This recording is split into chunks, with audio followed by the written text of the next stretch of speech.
All right, today I'm going to be testing what I'm calling a Frankenstein preset form. So Frankenstein as in I'm taking a bunch of different form like habits from different pros I've seen and just mashing them all together. And then preset as in a lot of these form pieces I'm putting together are like presetting something in place so that it doesn't have to change later on in the form.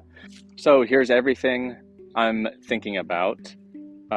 So presetting my grip, of course. I align the disc normally from here to the middle of the palm, and I have other tech disc tests on different grip alignments on the channel.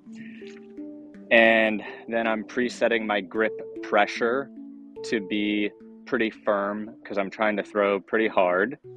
And then I'm going to preset pouring the tee. I'm not going to be doing turning the key because that's something you can't really preset. It has to be done, while you're throwing dynamically, but pouring the tee, I can preset that. So with pouring the tee, I'm hopefully going to get between -2 to +2 nose angle. And then, of course, a caveat about that, pouring the tee is not going to give you nose down if you're pronating your wrist or you're swooping your arm. Those have to be fixed first. And then I'm going to preset hyzer leaning to try to get somewhere in the high teens to 25 degrees of hyzer. And a lot of players do this, but a popular example I think is Niklas Antila. He starts leaned over, and then I'm going to be presetting my elbow height, and this I think about. A lot of people talk about reach back height to control launch angle. Reach back lower if you want to throw higher, reach back higher if you want to throw lower. So that's to help control my launch angle. And so if this angle here, from here to here, is 90 degrees and I'm standing upright, I'm going to be throwing pretty much a 0-degree launch angle.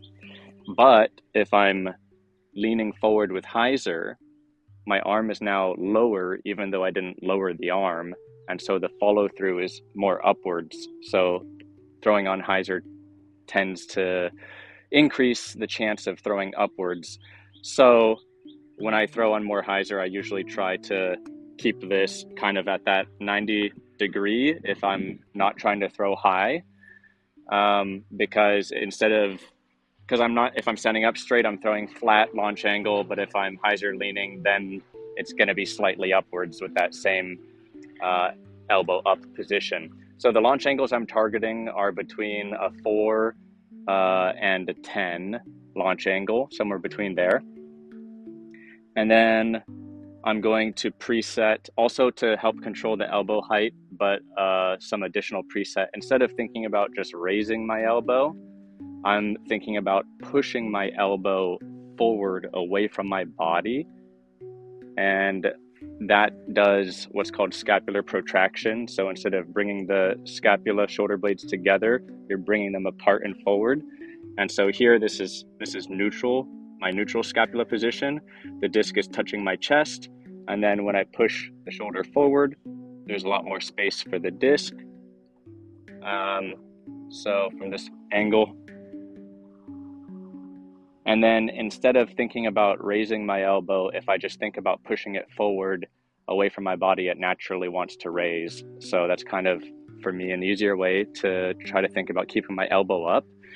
And this also engages the muscles in the upper back a little bit into the throw more.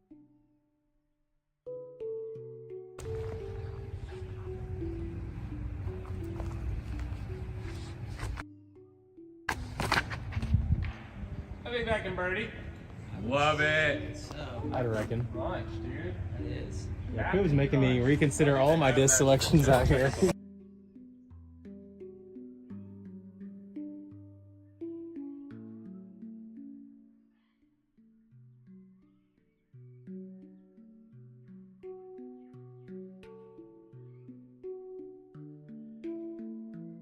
I'm going to be trying to plant just before this, but kind of on the line, which is lined up with the target.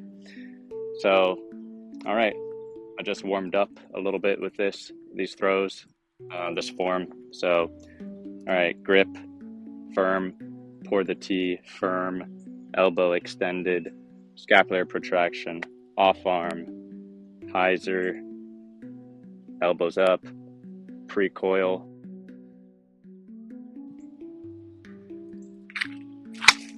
I accidentally brought my off arm up in the final coiling, but it still stayed much closer to my body than usual, so I'm still getting some benefit from that.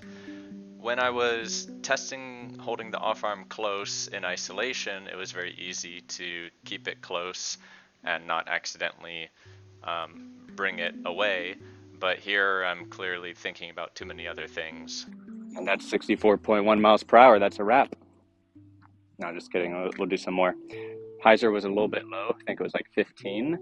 So I need to bend a little bit more forward this time. Oh, also preset heel to toe, the two lanes of the feet. I should probably be doing that a little bit. All right, more hyzer lean.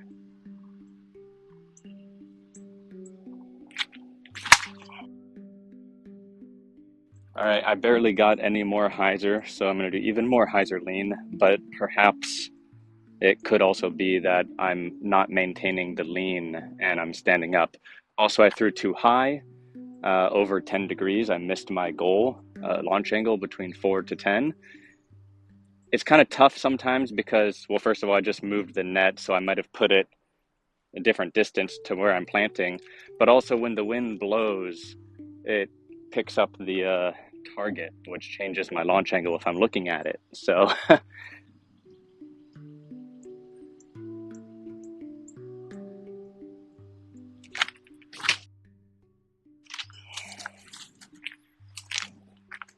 did I move my off arm?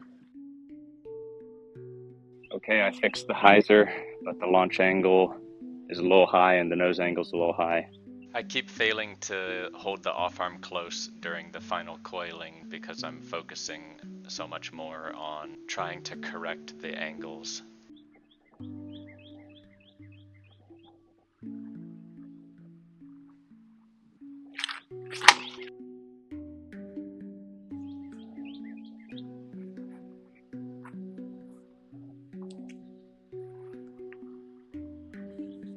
Right here I'm remembering in the last throw I had a 12-degree launch angle and I want it to be lower, so I preset a slightly more raised elbow.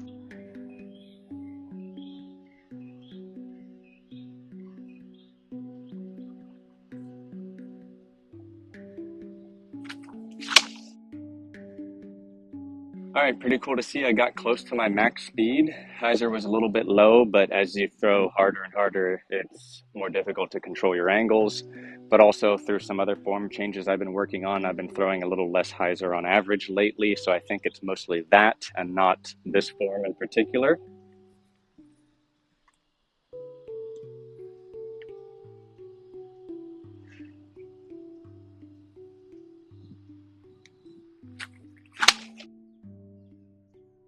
All right, that was a good one. We're within the specs.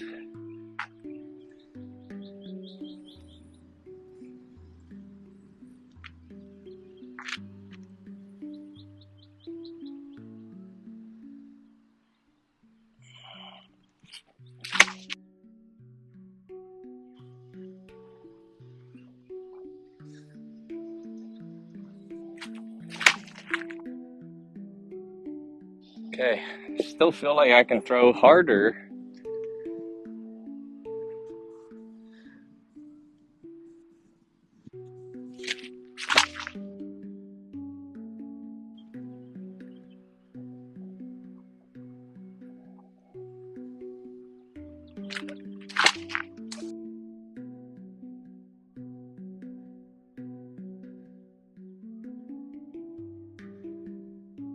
All right, so after testing this Frankenstein preset form, which of course was a bit of a joke, It's interesting to see that I was still able to throw pretty hard compared to my normal speeds. I think it just goes to show that if you have a decent base of fundamentals, there's so many things that you can change and adjust, either based on preferences or to kind of simplify things, without it having huge impacts, negative or positive, as long as you're not disrupting some of those fundamentals like rounding or swooping. But actually, I think a version of this form could be really useful maybe for beginners, because it does seem really simple. If you're already standing perpendicular, you don't have to think so much about trying to get your brace foot to be planting perpendicular. You just move sideways and it's already there. And you don't have to think so much about timing your reach back because it's almost already done. And with the scapular protraction and the arm mostly extended, it doesn't really feel that much like a reach back anymore anyways, because most of the sensation of reaching is already done. So that may help people to stop bending backwards, leaning over, because the arm is already kind of out there, and so once you coil, it's just there. You don't have to do all this extra reaching. And then the off arm, of course, you don't have to think about that. So this frees up, if you get used to these things, it frees up your attention to focus on other details, like where are you looking, where are you aiming, how much effort do you want to put into it, paying attention to waiting to feel your brace land to trigger your throw, and all these sorts of things. The only part of this form that was kind of uncomfortable or challenging was the precoiling, because if I'm already standing sideways, if I precoil even a little bit, I can barely look at the camera. Like, the camera is mostly just in my peripheral vision there, and I haven't even precoiled that much. So I would actually be happy to use this form without the precoiling and just do the coiling normally after the X step. And I think it could be potentially a simple way to kind of jumpstart the backhand form if a player's new and you're trying to give them a simpler version to start with, which they can then branch away from, organically as they get used to the fundamentals. The only other thing to note is that Jeremy Koling, when he does with his elbow kind of more extended, his arm is hanging a lot lower than mine, like kind of almost down near the waist. And the only reason it's near the left side of the waist is because there's a little bit of elbow bend. If I extended the elbow all the way, it would be more towards the right side. But anyways, if I was going to use realistically this kind of pre-elbow extension, I would probably lower my arm because it's a lot more comfortable. When you raise your arm out, especially with the disc in it, the arm feels a lot heavier, and so it's kind of gets you a little bit more tense. So keeping it lower, you can kind of feel like your arm's just kind of hanging down. However, the reason I didn't test that when I was doing this is because I was, trying to preset the elbow height for the launch angle in the spirit of presetting everything that I could. But we also know that a low reach back is common advice to help people learn to, throw without reaching back high and swooping. So this low, holding it low to start with, I think could still be beneficial. The only thing is you can't think about presetting the launch angle as much with the arm height.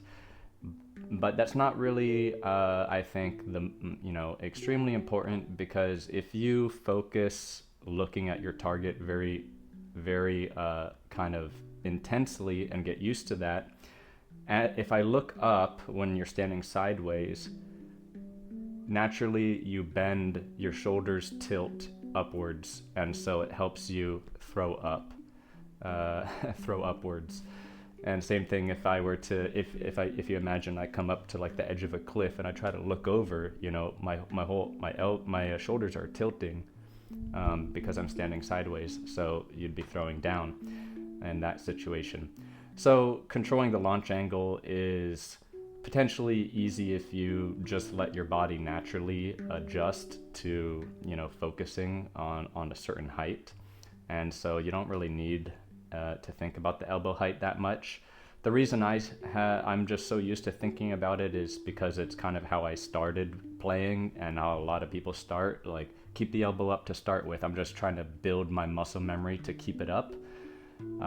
So that's a potential downside of the pre-extended elbow, is it's a little bit more uncomfortable to keep the elbow up and automatically build the muscle memory before you've even started to throw. You can be building muscle memory with your arm position, because the arm feels a little bit heavier. So I'd want to hold it down a little bit and just allow, you know that I have the muscle memory to get the elbow up, you know, as I start pulling into the power pocket.